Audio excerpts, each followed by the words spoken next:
গতকালকেই ভারত একটা bill pass হয়েছে, আপনারা দেখছেন কিনা, শুনছেন কিনা জানি না।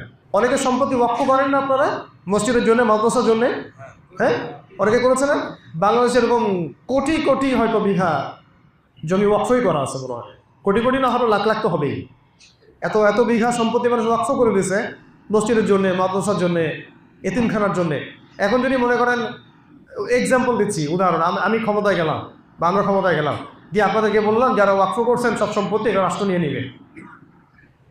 রাষ্ট্র নিয়ে নিবে, আপনার কোনো অধিকার তো নাই, এটা আমার জিম্মাদারির মধ্যে চলবে, অথবা আপনার যত মসজিদ, মাদ্রাসা, এতিমখানা সব আমি নিয়ন্ত্রণ করবো। আপনি কি রাজি হবেন? রাজি হবেন? ভারতে বিগত এই এই শতাব্দী, প্রায় এক শতাব্দী বলতে পারি আমি, বিগত প্রায় এক শতাব্দী ধরে যে জমিগুলো, জায়গাগুলো, স্থাপনাগুলো মুসলিমরা ওয়াকফ করেছে মসজিদের জন্যে, মাদ্রাসার জন্যে, এতিমখানার জন্যে, বৃদ্ধাশ্রমের জন্যে, গতকালকে ওই তথাকথিত গণতন্ত্রের দোহাই দিয়ে সব ওই সংসদের মধ্যে বিল পাস করা নিয়ে মুসলিমদের এই প্রায় 27 লক্ষ বিঘা জমি তারা দখল করে ফেলবে। কালকে যদি ওই ভারতের নিজামুদ্দিন বা দেওবন্দ মাদ্রাসা এগুলো যদি দখল করে নেয়, তখন কি হবে? এইসব আইনের ফাঁকফোকর দিয়ে, বিলের ফাঁকফোকর দিয়ে।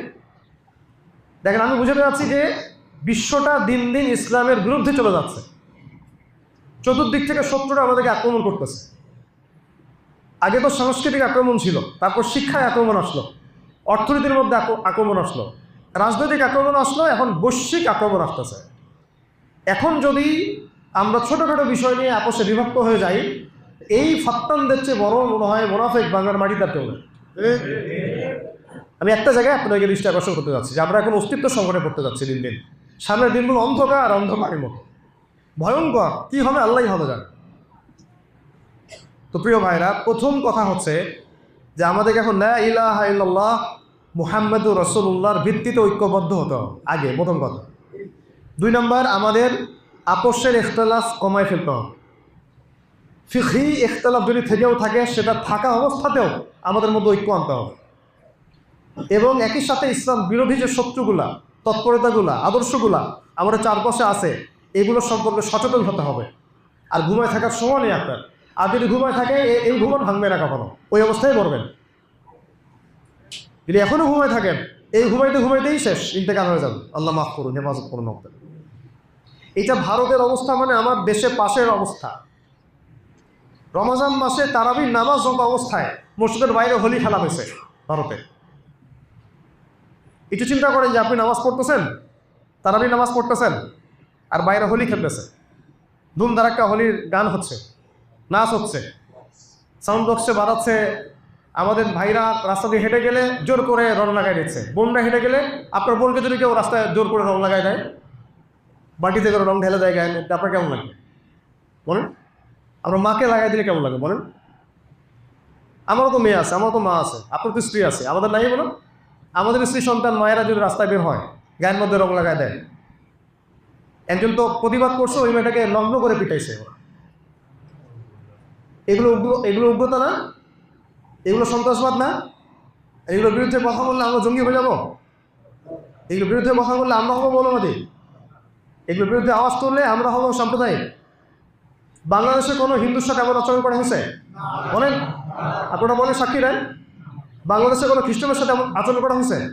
কোনো বৌদ্ধের সাথে, কোনো ইহুদির সাথে?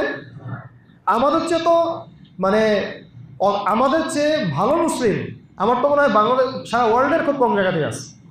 এত শান্তিপ্রিয়, শান্তিকালী মুসলিম, নিজে মাই খেলেও কাউকে মারে নাই মনে হয়। সাতবার গণহত্যার পরে কি মানুষরা গিয়ে সংসদ ভবন ভাঙচুর করছিল? তারপরে মানুষ বলছে ওরা নাকি রং মেখে শুয়েছিল। যারা মরছে তাদের উপরই তো মামলা দিছে, যারা মরছে তাদের পরিবারের উপর মামলা দিছে, একটার পর একটা। মানুষ কি রাস্তাঘাটে নেমে একেবারে তাণ্ডব চালাইছিল? তারপরেও এত শান্তিকামী বাংলার মুসলিম, এত শান্তিকামী। কারণ আপনারা চিন্তা করেন, রমজান মাসে এরকম একটা অবস্থায় আমাদের ভাইরা নামাজ পড়ছে পাশে, আমাদের দেশের পাশে, তখন কি ওই নামাজত অবস্থায় এটা খুব জরুরি বিষয় হবে? 8 টাকা পড়বে না 20 টাকা? নাকি ওদেরকে প্রতিহত করাটা মূল এজেন্ডা হবে বলেন? এতটুকু কমন সেন্স যদি আমাদের না আসে, তাইলে আমরা ধ্বংসের দ্বার প্রান্তে দাঁড়ায় আছি। আমার এতগুলো কথা বলার উদ্দেশ্য হচ্ছে আপোষের ভেদাভেদগুলো বলে একটা উম্মাহ হন, একটা জাতি হন। মনটাকে বড় করেন, সাম্প্রদায়িক করেন না, ছোট হন। এই যে মনের প্রশস্ততা নিয়ে আসেন, অন্য মুসলিমকে ভাই ভাবতে শুরু করেন।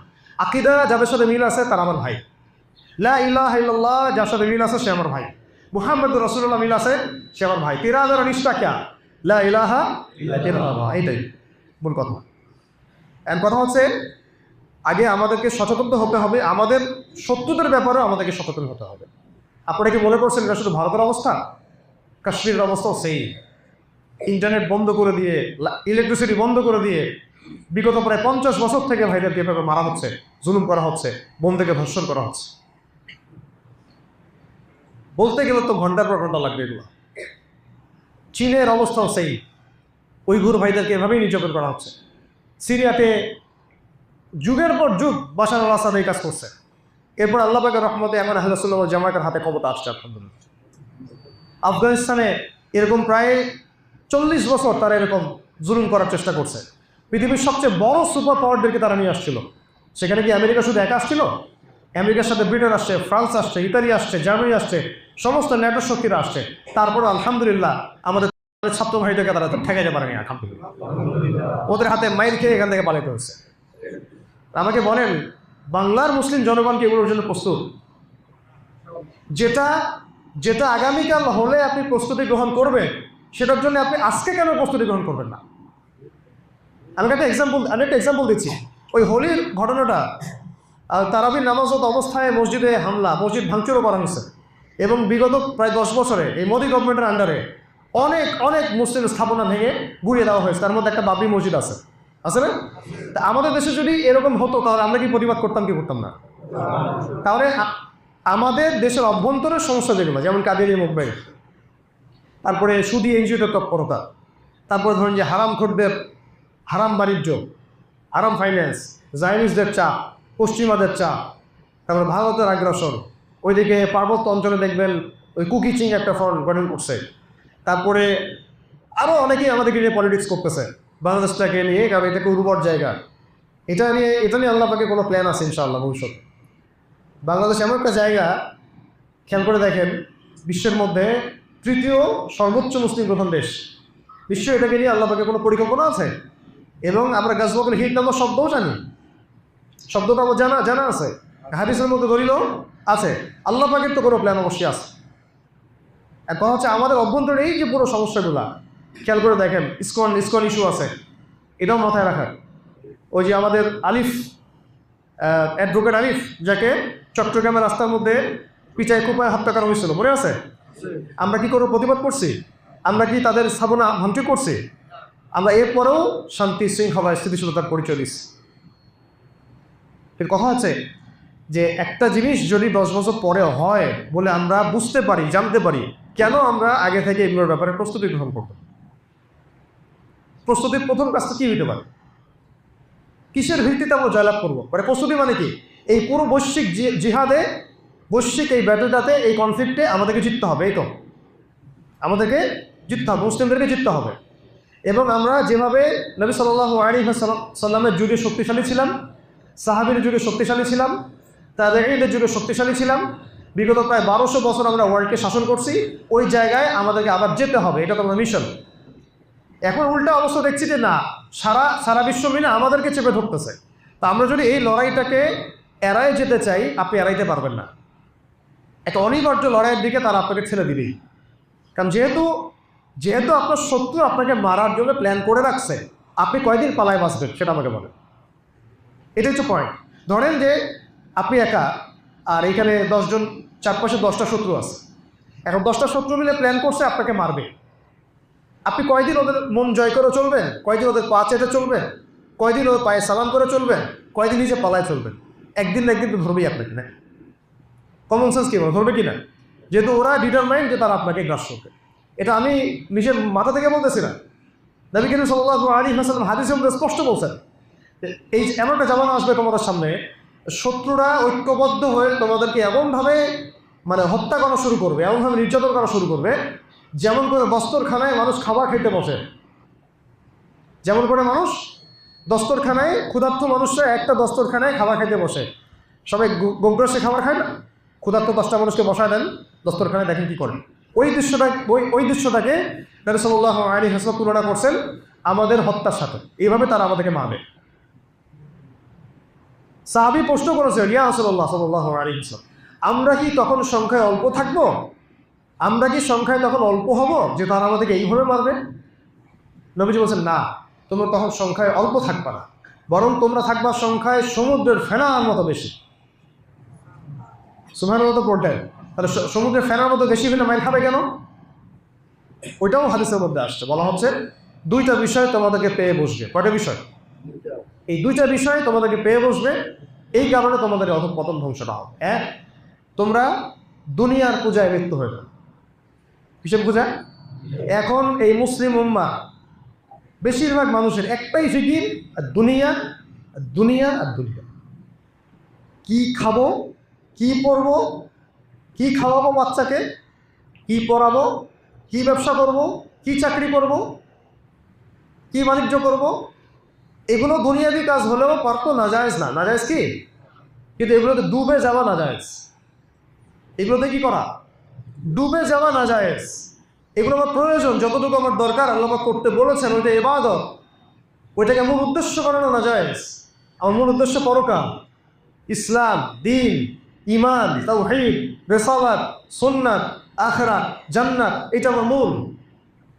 1 নম্বর পয়েন্ট নবীজি বললেন, তোমরা দুনিয়ার প্রতি কি হবে? আসক্ত। আসক্ত মানে কি? আসক্তি বুঝেন? আসক্তি কি? নেশা। এটা একটা কারণ। আরেকটা কারণ হচ্ছে আল ওয়াহান, তোমাদেরকে মৃত্যুর ভয় পেয়ে বসে। মানে তোমরা কেউই তোমাদের মধ্যে বেশিরভাগই, এটা কথা বলার উদ্দেশ্য হচ্ছে ম্যাক্সিমাম বোঝানো হয়, বেশিরভাগই আল্লাহর রাস্তায় জীবন দেওয়ার জন্য প্রস্তুত থাকবে না। এই ভয়টা তোমাদের মধ্যে পেয়ে বসে। এই 2টা কারণে কাফেররা এইভাবে তোমাদেরকে ধ্বংস করে। আমাকে এখন বলেন তো, এই 2টা কি বাস্তব না অবাস্তব? এখন তো আমি যে পয়েন্টটাতে ফোকাস করতে চাচ্ছিলাম, যে এখান থেকে বের হতে হলে বিষয় বলতে যা বুঝায়, আমাদের কি এমনি আসমান থেকে মানে আল্লাহ পাক পাথর বর্ষণ করে আমাদের শত্রুদেরকে ধ্বংস করে দিবেন? বলেন, এটা কি বাদশাহ আব্রাহার যুগ যে কাবাঘর ধ্বংস করতে আসবে আব্রাহার বাহিনী, আল্লাহ রাব্বুল আলামিন আবাবিল পাখি পাঠাবেন? বিগত নবী সাল্লাল্লাহু আলাইহি ওয়াসাল্লাম ইন্তেকালের পরে আজকে চলতেছে ধরেন যে প্রায় 1430 বছর, হিজরি 1446, নবী সাল্লাল্লাহু আলাইহি ওয়াসাল্লাম ইন্তেকালের প্রায় এরকম 1430 বা 40 বছর চলতেছে। 1430 বা 35 বছর চলতেছে। এই 1435 বছরে কি আবাবিল পাখি আসছে? বলেন, আমাকে বলেন। এই 1435-1400 বছরে, ধরেন 1400 বছরে, এই বিগত 1400 বছরে মুসলিম উম্মার উপরে বহু নির্যাতন, নিপীড়ন, ফাসাদ, কাফেরদের আগ্রাসন আসছে কি আসে নাই? আসছে কি আসে নাই? প্রত্যেক শতাব্দীতেই আসছে। কিন্তু কোন শতাব্দীতে কি আল্লাহর পক্ষ থেকে আবাবিল পাখি দেখছেন? কেউ দেখছে? কারণ এটা বাদশাহ আব্রাহার যুগ না যে আবাবিল পাখি পাঠায় আল্লাহ পাক আপনাকে সাহায্য করবেন। এটা হচ্ছে সেই যুগ যে যুগে পাথর আপনাকে নিক্ষেপ করতে হবে।